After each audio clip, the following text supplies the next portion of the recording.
శాంతి ఫౌండేషన్లో నిత్యమణి పుణ్య దంపతుల కూతురు నక్షత్ర గారి పుట్టినరోజు సందర్భంగా చికెన్ తోటి అన్నదానం చేయడం జరిగింది. నక్షత్ర గారి లాంటి పుట్టినరోజు వేడుకలు ఎన్నో జరుపుకోవాలని, భగవంతుడు వారికి వారి కుటుంబానికి ఆయురారోగ్యాలు ఇవ్వాలని, నిండు చల్లగా ఉండాలని మా తరఫున మైకమండలి తరఫున ఆ దేవుణ్ణి వేడుకుంటూ 1 సెకండ్ హ్యాపీ బర్త్డే నక్షత్ర గారు.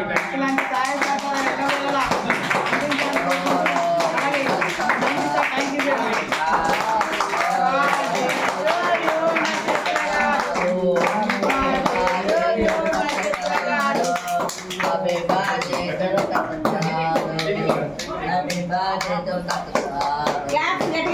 కొట్టండి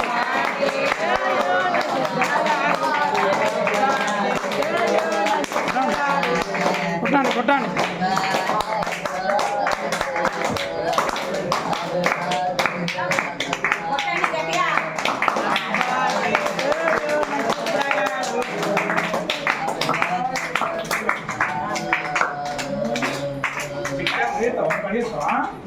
అదే కడి చిన్న కడి